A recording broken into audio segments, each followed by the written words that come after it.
I'm definitely asking, for forgiveness and a second chance out in life. He asked for a second chance, and he got it. Tonight, our 8 News Now investigators explore why a year later he blew it. Hey guys, welcome to Clearwater Beach. It's not the first time that I'm happy. It's not the first time I feel good. But it's been a while since that happened, knock on wood. I try to stay cool on the surface. I'd ask you to stay if I could. Though my lips are sealed, you still get me, yeah you do. That's why I said that. Hello, everybody. Welcome to Crazy News Reacts, where you, right there, you in the camera, and me watch crazy news videos from news sources. I get them from all over the world. What can I say, right? I have something really freaking cool for you guys, okay? I mean, a little bit graphic, you know what I mean? Not too much, but a little bit graphic. But before we get started, what? Hit that like button. Yes. Well, thank you, Mrs. Zombie. I appreciate you. Oh, and Mr. Zombie, I appreciate you too. Anyway, listen to these two kooks and subscribe. At least hit the like button. Go ahead right now. Do it. Just takes 1 second. Click like. Go ahead. I'll wait. Oh, okay. I feel better. And YouTube will show this video to many more people. Let's get into our story today, folks. Let's go. Well, it's a murder arrest that drew a lot of attention 2 decades ago. And as time would tell, all eyes would be back on Mark Ford for the exact same reason. 8 News Now investigator David Charnes explores why he got that second chance and the warning a person close to one of his victims gave him those many years ago. Oh, man killed and burglar identified. That short sentence, 56-year-old Vincent Gomes, was a big part of Roberta Gomes's life. Arrested Mark Ford, 15 years old. And that line is the reason he's no longer here. Every February, on the anniversary of Vincent Gomes's death. But little did Roberta Gomes know it would become the anniversary of his killer's death, too. You know, there's a lot to say about this. Teenagers are more susceptible to things they see in movies and TV and, these gangs and also Hollywood and rappers. Everybody now has a gun, and kids are no exception. Today's story is about just one, and nobody can tell you why crimes by juveniles increases and decreases from year to year. It's just a guess, because as we know, over 1 million juveniles are tried at state court every year. And like this guy, they are treated differently. But yeah, I mean, geez, this guy was given a break. 20 years he spent in prison. Let me tell you something about that. What did we expect him to do? He was sent to prison, right? At a very young age. Prison is a breeding ground. I call it a college for criminals, because inmates, which I hate that name, I despise that name. Let's say convicts are in prison for all different crimes, right? Well, they talk to each other and they teach each other about their crimes and so forth and so on. So a guy might get in there for drug possession. He might leave knowing how to rob a bank. He might leave knowing how to make crack. I mean, it's ridiculous. What do we expect? Well, I felt bad for him, and I told him I'd always be there if he ever needed anything, and he did. Roberta and Vincent were married 26 years, but divorced in the late 90s. They remained friends and lived together in this Piccoli Ranch home. One afternoon, I came home, and all of a sudden, there's TV crews there, police cars running around. It was February 2003. It's been 20-some-odd years. But Roberta remembers a lot from that day. Any police, fire, or medical? They both have been stabbed. And the person, the child, whom officers would arrest. And they said, well, your husband's been murdered by a person. And later I found out it was a person that lived over on Warrenville that I'd known when he was 10 years old. That naive neighbor would soon become her ex-husband's killer, breaking into their home and stabbing Vincent in the neck. Too young to vote, too young to drink, but old enough to kill. He was 15 years old. Can't vote, you can't drink. There's a lot of things you can't do until you turn 21. Why he did what he did is not very clear to any of us that research this story, It's just a tragedy all the way around. But for most crimes, people under the age of 18 are not treated the same as adults. There's something we call juvenile court system. However, about 40% of the violent crimes committed by teenagers are bound over as youthful offenders, meaning they can go to adult prison. And all bets are off the table when you send a 15-year-old to prison, if you know what I mean. And yeah, it's true. Most are not detained past the age of 21, but they do get out. And after they've spent so much time in there with adults, you got to figure they're part of the zoo now, right? Crime scene photos of a then 15-year-old Mark Ford when the justice system forced him to grow up quick. A jury would find Ford guilty of second-degree murder. Roberta remembers telling Ford this as a judge handed down 2 life terms with the possibility of parole. You're not going to get away with it. You might be punished in prison, but the dear Lord's not done with you yet. You will get yours again sometime. In 2022, Ford, in custody now for almost all of that minimum 20 years, was up for mandatory parole. But this hearing was more of a formality than a finding.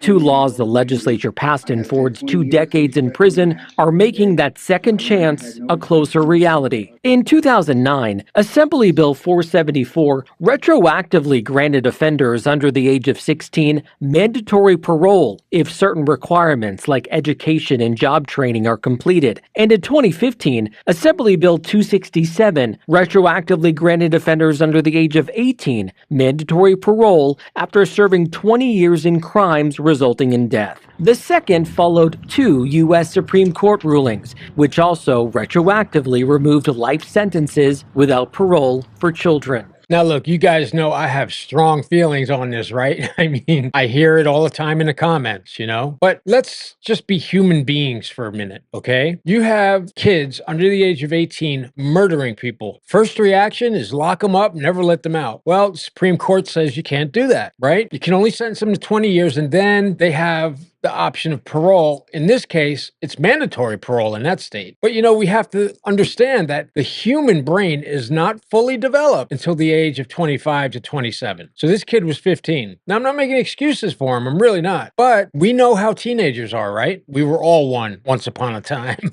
Now, in that Supreme Court case, I think he's talking about Roper v. Simmons, if I'm correct, where the Supreme Court ruled 5-4 that it actually violated our Constitution to impose life sentences or the death penalty on those who commit murder under the age of 18. Well, I'm not so sure about that. There should be another evaluation done before parole, I believe. You know, we have to understand where these people are at. But like this kid, hey, he was a, modeled prisoner from all accounts. Who knew he was going to get out and kill 3 more people? So you come up with a total risk score 6. A risk assessment, a tool the parole board administers when making its decision, deemed Ford low risk, citing the age of his arrest, programming in prison, and lack of recent discipline. The order granting Ford parole also cites his, quote, positive institutional record and his participation in programs specific to addressing behavior that led to incarceration. But when the 8 News Now investigators asked the Department of Corrections about those specific programs,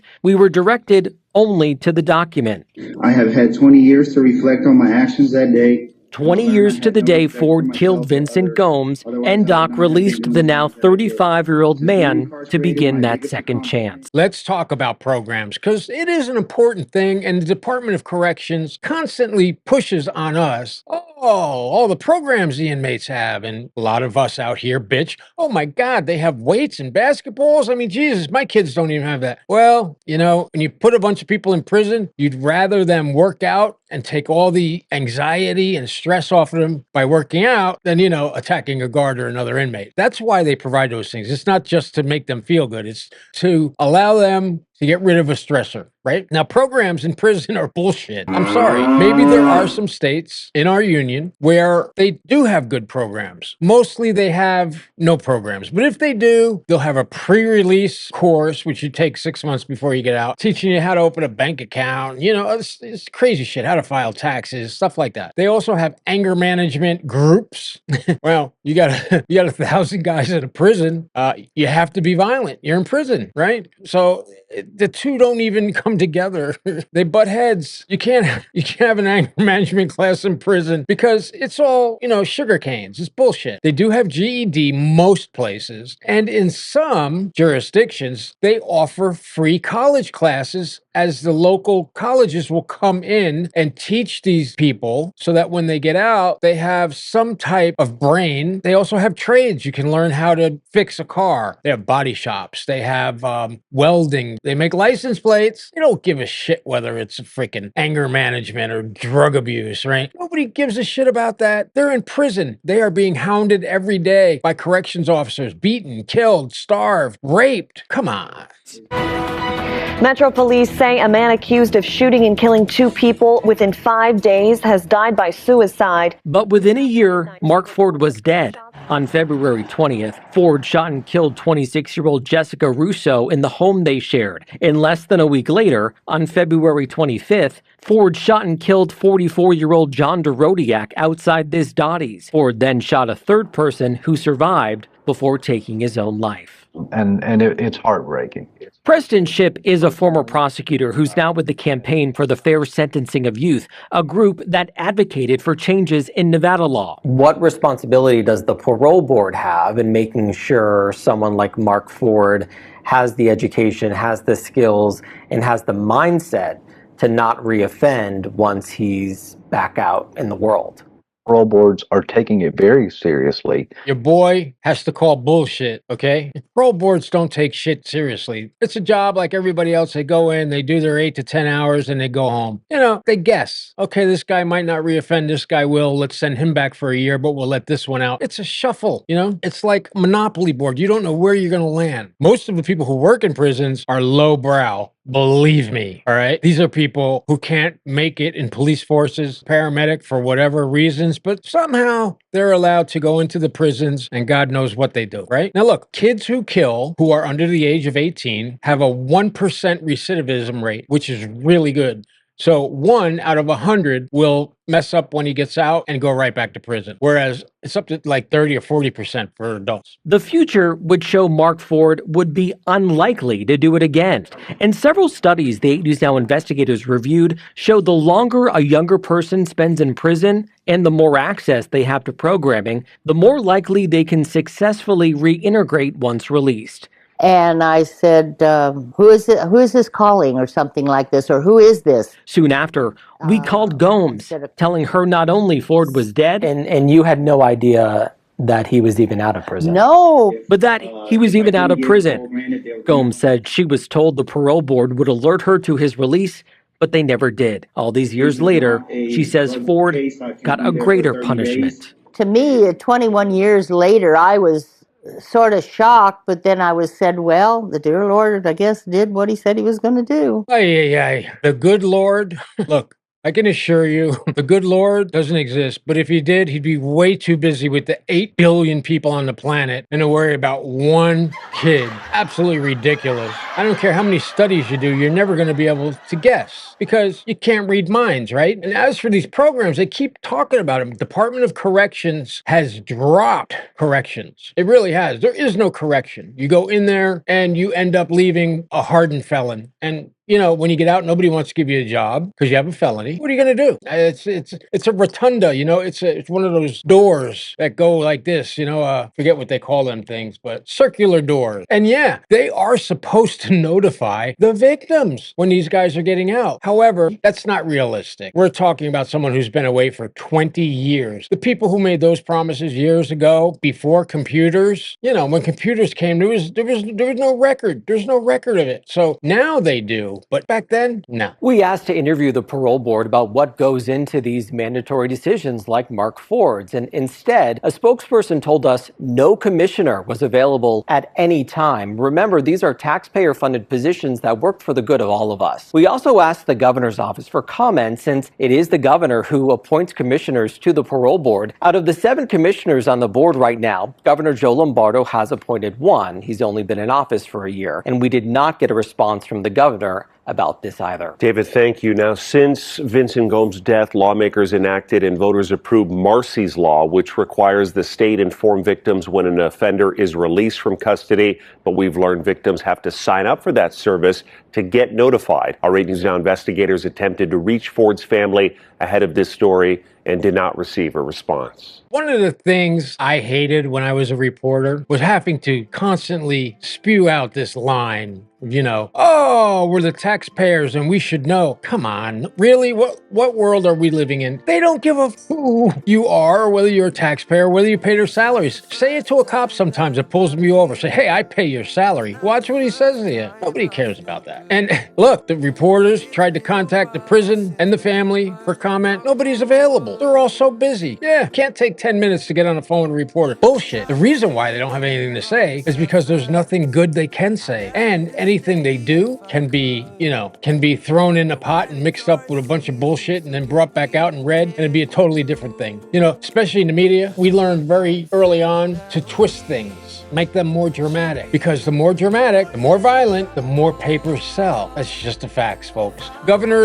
is a politician. He is not going to go on record unless he absolutely has to. And that's usually only when someone has been put to death. Here we are at the end of another episode. Did you hit the like in the beginning? You didn't, did you? I knew it. But got another chance. Hit the like, subscribe. Hey, share it with your friends. The more people we get to watch this, the quicker we'll get followers and the quicker we can do all the other glitzy things like live streams and chats and all that. But, we got to get those subscribers up, and we got to have every video. If you watch the video to the end, hit that like button. Why not? I'll see you right back here when? Tomorrow.